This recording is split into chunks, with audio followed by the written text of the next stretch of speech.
Morning, আমি রিমা। গ্যাংটকে আজকে আমাদের দ্বিতীয় দিন। আজকের ব্লগটা এখান থেকে শুরু করছি। এখন সকাল 9টা মতো বাজে। আমরা এবার সাইট সিনের জন্য রেডি হচ্ছি। তার আগে দেখুন একবার বাইরেটা আপনাদের দেখাই। আমাদের হোটেলের টেরেস থেকে এটা দেখা যায়। আগের দিনের ভিডিওতেই আপনাদের বলেছিলাম যে এই মাউন্টেন রেঞ্জটা আমাদের উইন্ডো দিয়েই দেখা যায়। আর কালকে বিকেলবেলা যখন একবার এসছিলাম এখানে, তখনও আপনাদেরকে দেখিয়েছিলাম, কিন্তু খুব ভালো করে একটা বোঝা যায়নি কারণ তখন সানসেট হচ্ছিল। আর এখন একদম সুন্দর ঝকঝকে আকাশ, সেই জন্য খুব সুন্দরভাবে এই রেঞ্জটা আজকে দেখা যাচ্ছে। পুরো সাদা হয়ে আছে রেঞ্জটা, আর ফুল রেঞ্জটাই দেখতে পাচ্ছি আমরা। এবার উঠে পড়েছি গাড়িতে। আজকে যেহেতু আমাদের গ্যাংটক সাইট সিন আছে, সেই জন্য একটু তাড়াতাড়ি বেরিয়ে পড়েছি। আজকে মোটামুটি আমাদের 7 পয়েন্ট কভার করার ইচ্ছে আছে। জানি না সারাদিনের মধ্যে কতটা কভার করতে পারবো। সেই জন্য আমরা সবার প্রথমেই চলে এসেছি বানঝাগড়ি ওয়াটারফলসে। এটা হচ্ছে গ্যাংটকের অন্যতম একটি ওয়াটারফলস। এটা গ্যাংটক শহর থেকে মাত্র 7 কিলোমিটারের দূরত্বে অবস্থিত। এর এন্ট্রি ফি হচ্ছে পার হেড 50 টাকা।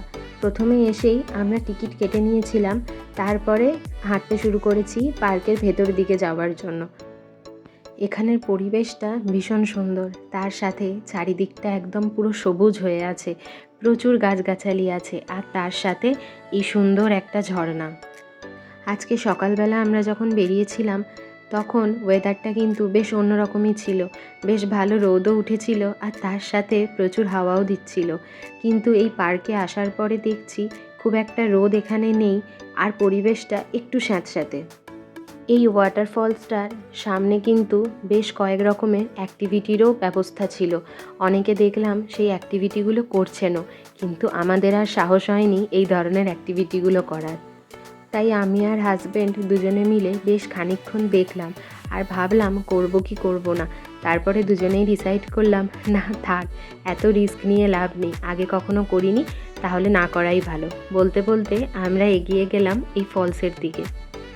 ফলসের দিকে যত এগিয়ে আসছি তত ঠান্ডাটাও বাড়ছে, আর জলের ঝাড়টাও কিন্তু ততটাই গায়ে লাগছে। এগিয়ে এসে দেখি এই নিচেও নামা যায় এই সিঁড়িটা দিয়ে। অনেকেই নেমেছে। আর আরেকটু সামনে যখন এগিয়ে গেলাম তখন তো আমার চুল আর জ্যাকেটটা প্রায় ভিজেই গেল, এতটা জলের ঝাঁট আসছে। কিন্তু এই ফলসটা দেখতে অপূর্ব সুন্দর লাগছিল, আর তার সাথে এই পরিবেশটাও কিন্তু ভীষণ সুন্দর। ওদিক থেকে ঘুরে এসে যখন আমরা ব্যাক করছিলাম, হঠাৎ করে দেখলাম সামনে দিয়ে একটা জায়গা আছে যেখান দিয়ে একদম ফলসটার নিচে নামা যায়। সেই জন্য আমরা দুজনেও নেমে পড়লাম।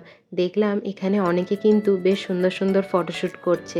আমরা দুজনে মিলেও বেশ কয়েকটা ফটো তুলে আবার বেরিয়ে পড়লাম নতুন একটা পয়েন্টের উদ্দেশ্যে। আমরা যেহেতু ব্রেকফাস্ট করে বেরোইনি, তাই ভাবলাম এখানে যেহেতু কয়েকটা দোকান আছে, এখান থেকেই কিছু একটা খেয়ে তারপরে রওনা দেব। তো আমরা অর্ডার করেছিলাম 2টো ওয়াই, আর তারপরে অর্ডার করেছিলাম একটা ভেজ মোমো। কারণ আমরা যে দোকানটায় ঢুকেছিলাম সেই দোকানটা পুরোটাই পিওর ভেজ ছিল। আর পাশে যে আরও 2টো দোকান ছিল সেগুলো ননভেজ হলেও সেখানে খাওয়ার মতো কোনো আইটেমই ছিল না, সবই শেষ হয়ে গিয়েছিল। আমি আর আমার হাজব্যান্ড দুজনেই ভেজ মোমো খেতে একদম পছন্দ করি না, কিন্তু বাধ্য হয়ে খিদে যখন পেয়েছে যা পাওয়া যায় তাই ভালো। ওখান থেকে বেরিয়ে আমরা চলে এসেছি আমাদের সেকেন্ড ভিউ পয়েন্টে। সেটা হচ্ছে বাকথাং ওয়াটারফলস। বানঝাগড়ি ওয়াটারফলস থেকে এটা ডিস্টেন্স এমন কিছু বেশি নয়, 5 থেকে 10 মিনিটের মধ্যেই আমরা এখানে পৌঁছে গিয়েছিলাম। আর এর থেকে আরও সামনে হলো তাসি ভিউ পয়েন্ট, আমাদের নেক্সট ডেস্টিনেশন ওটা।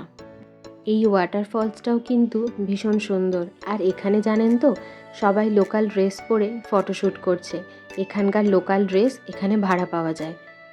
আর জানেন তো, এই ওয়াটারফলসটার সামনে বেশ কয়েকটা স্ট্রিট ফুডেরও দোকান ছিল।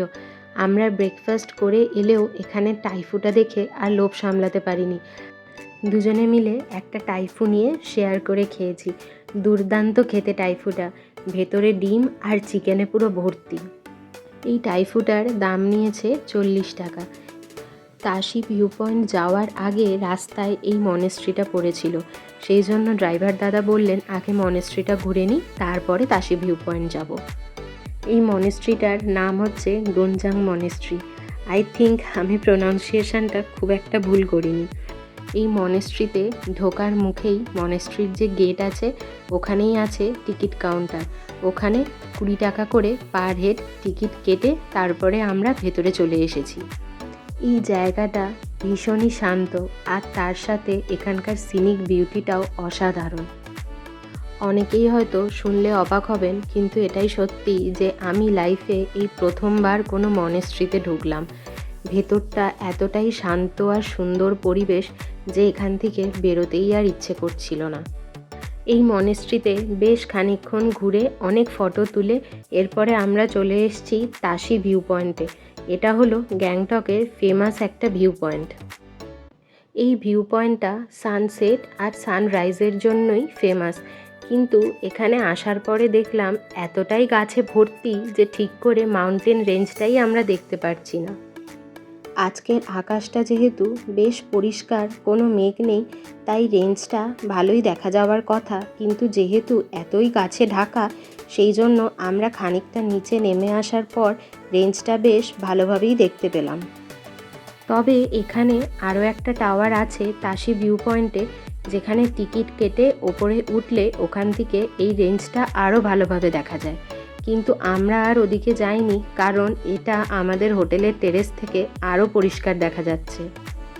তাশি ভিউ পয়েন্ট ঘুরে আমরা চলে এসেছি একটা ফ্লাওয়ার গার্ডেনে। এখানকার এন্ট্রি ফিজ হচ্ছে পার হেড 10 টাকা। এখানে ঢোকার পরেই প্রথমেই আমাদের চোখে পড়েছিল বেশ কয়েকটা গাঁদা ফুলের গাছ, আর তাতে প্রচুর গাঁদা ফুল ফুটেও ছিল। যেহেতু এখন গাঁদা ফুলের সিজন, সেই জন্য ফুলগুলো দেখতেও কিন্তু বেশ ভালো লাগছিল। শুধু যে এখানে ফুলের গাছ ছিল তা নয়, বেশ অনেক রকম পাতাবাহারের গাছও ছিল, আর তার সাথে সাথে বড় বড় অনেক রকমের গাছ ছিল। যত পার্কের ওপরে উঠছি ততই মাউন্টেন রেঞ্জটা আমাদের যেন হাতের সামনে চলে আসছে। বাইরের পার্কটা বেশ খানিকক্ষণ ঘুরে তারপরে চলে এসেছি এই এক্সিবিশনে। বিভিন্ন রকমের গাছ এখানে আছে, ফুলের গাছ থেকে শুরু করে অর্কিড, এমনকি অনেক রকম পাতাবাহার গাছও আছে।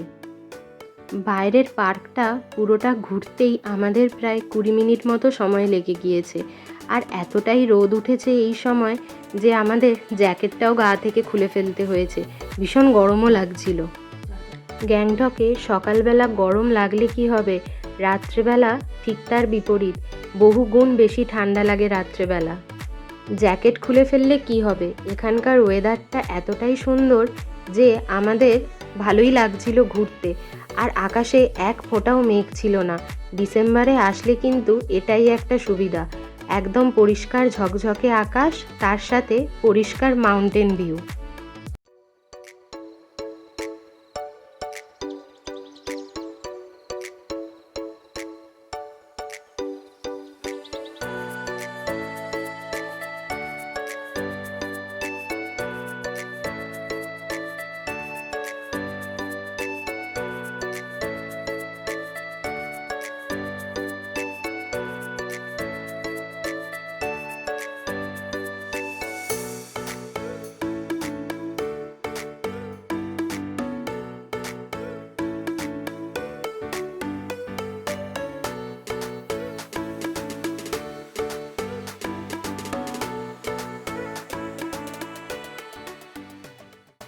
এখানে যত রকমের গাছ আছে সবগুলো কিন্তু আমার চেনা নয়, ম্যাক্সিমাম গাছই আমার অপরিচিত।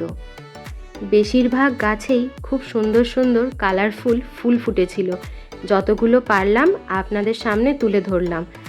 এত সামনে থেকে এত রকমের সুন্দর সুন্দর ফুল দেখে সত্যিই আমার চক্ষু সার্থক হলো আজ।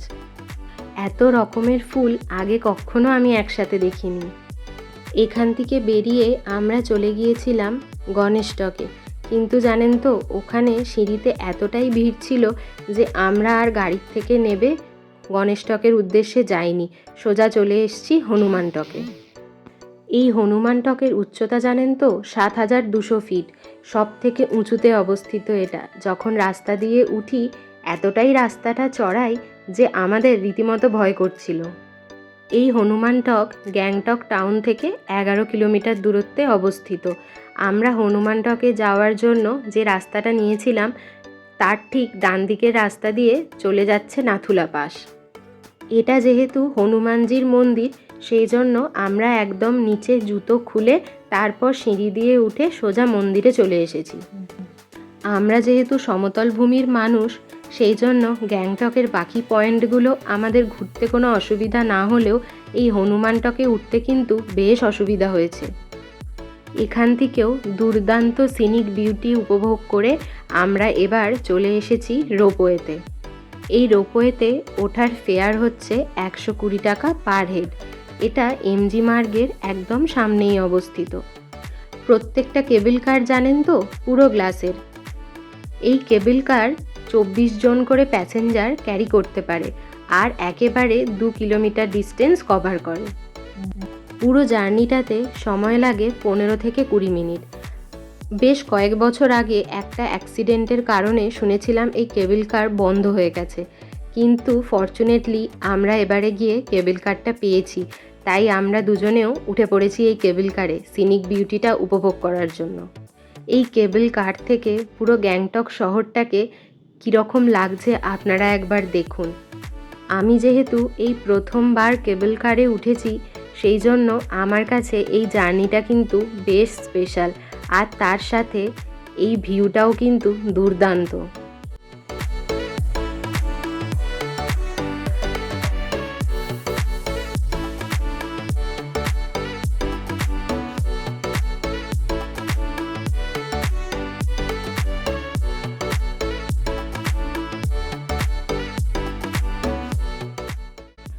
আমরা ওই সামনের স্টেশন থেকে স্টার্ট করেছিলাম, আবার ব্যাক করে ওখানেই ফিরে যাচ্ছি। কেবল কারের এই জার্নিটা এনজয় করে কেবল কার থেকে নেবে আমরা দুজনে মিলে হাঁটতে হাঁটতে চলে এসেছি এমজি মার্গে। 2 থেকে 3 মিনিটের মধ্যেই আমরা পৌঁছে গিয়েছি এমজি মার্গে। আমাদের সারাদিনের সাইট সিন শেষ করতে করতে বিকেল 4:30 বেজে গিয়েছে। আমরা চলে এসেছি টেস্ট অফ টিবেটে। আপনারা তো দেখেইছেন সারাদিন সেরমভাবে কিছু খাওয়াই হয়নি, সেই জন্য চলে এসেছি ভারী কিছু খাওয়ার জন্য। আর এই রেস্টুরেন্টটা টিবেটিয়ান ফুডের জন্য ফেমাস। এখানে এসেই কিন্তু বেশ খানিকক্ষণ আমাদের লাইনে দাঁড়াতে হয়েছিল। বেশ খানিকক্ষণ পরে আমরা দুজনে 2টো সিট পেয়েছি বসার জন্য। এসেই আমাদেরকে ওনারা সার্ভ করেছিলেন 2 গ্লাস গরম জল আর একটা চাটনি। এই চাটনিটা না দুর্দান্ত খেতে, এটা মূলো দিয়ে তৈরি। আর আমরা অর্ডার করেছি মিক্সড ফ্রায়েড রাইস, সাফালে আর স্টিম মোমো। এখানকার মোমোটা জাস্ট অসাধারণ খেতে। আর এই সাফালেটাও আমি প্রথমবার খেলাম, দুর্দান্ত খেতে এটা। এখানে খাওয়া দাওয়া শেষ করতে করতে বেশ সন্ধেই হয়ে গিয়েছে। এখান থেকে বেরিয়ে আমরা ডেজার্টে নিয়ে নিয়েছি কটন ক্যান্ডি আইসক্রিম। আইসক্রিম খেতে খেতে দুজনে মিলে এমজি মার্গে হাঁটতে হাঁটতে এবার হোটেলে ফিরে যাচ্ছি। আজকের ভিডিওটা এখানেই শেষ করছি। আবার দেখা হচ্ছে গ্যাংটকের নেক্সট ভিডিওতে। টাটা।